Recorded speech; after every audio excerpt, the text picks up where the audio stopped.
Now then, brew tubers, another grain to glass video. This time we're going to do an Elderflower Pale Ale. This is my bottle, Elderflower Pale Ale. I've called it Don't Cheek Your Elders, so that's my interpretation of it. This was my first ever all grain brew on my Buffalo boiler that I modified, brew in a bag with a standard copper cork chiller.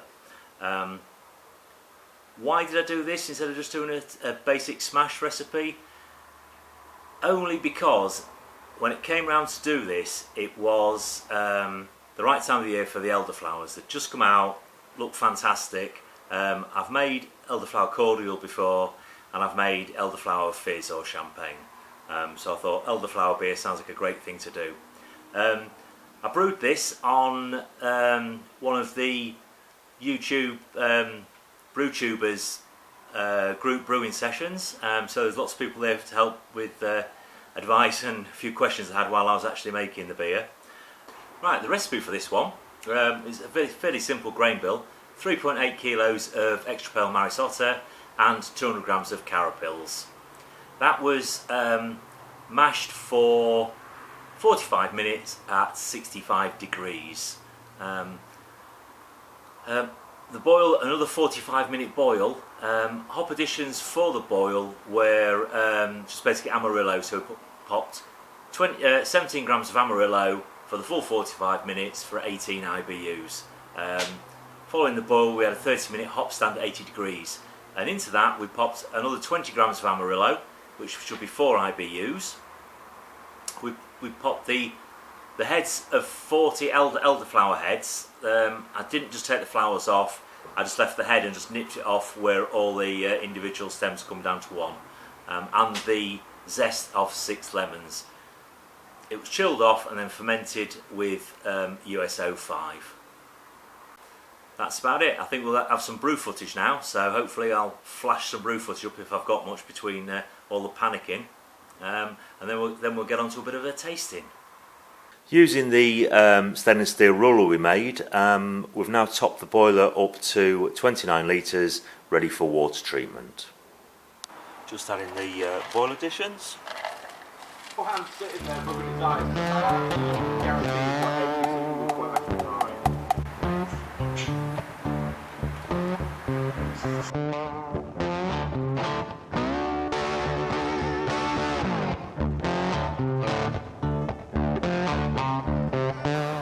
Okay, we're at whirlpool or hop stand, so I'll start adding the additions.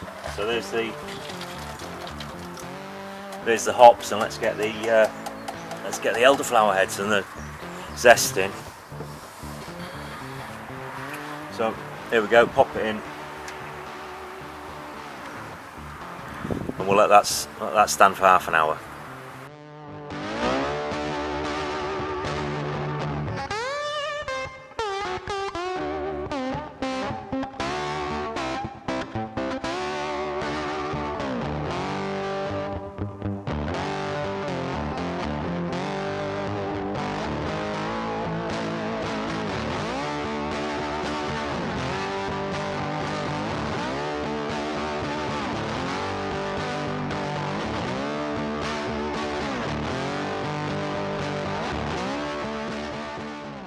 Okay, that's it in the fermenter. I've just done a SG reading, and we're looking at 1039, which is what we were expecting. So let's see how it turns out. Okay, time for the tasting. That's what I've been waiting for. I think it's probably one of the hottest days of the year, and I'm gagging. And so's Mrs. Apples. She's gesturing from the window that she'd like one too. So this pint may be made for sharing. So here we go, let's pour it out, see what we get. Nice bit of carbonation. It's probably been about 6 weeks in the bottle, I think. Oh, there's carbonation.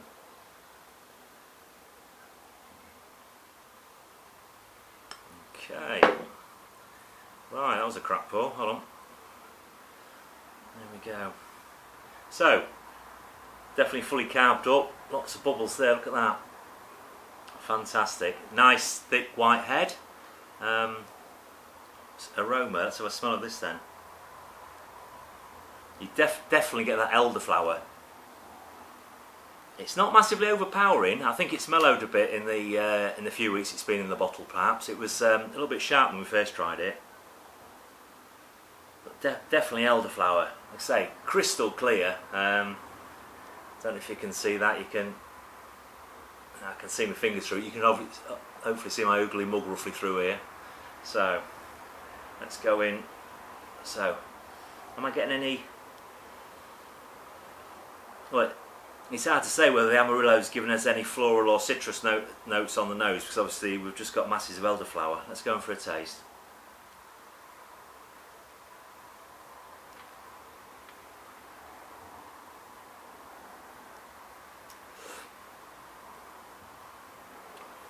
Oh yeah, that's really refreshing on a hot day. Absolutely fantastic. As you'd imagine, you're getting that elderflower, and we're also getting a little bit of citrus or something. There's just enough bitterness there just to want you to go back for more. And here we go.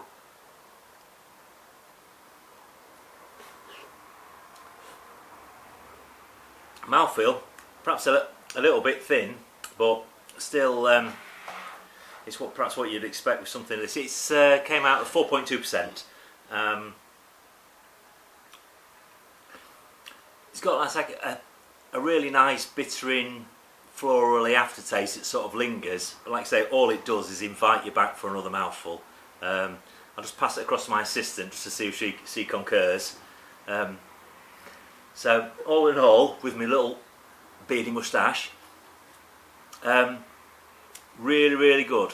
First all grain brew, absolutely fantastic. Had a little bit of a panic when I started the boil, because at that point I hadn't actually made the chiller, so I had to frantically wind a copper coils to make a chiller.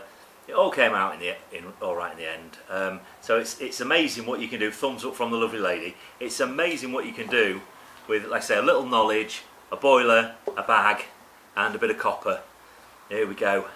Elderflower, fantastic. If you like this video, you can always like and subscribe at the bottom, and if you didn't, no problem, just have a beer. Cheers.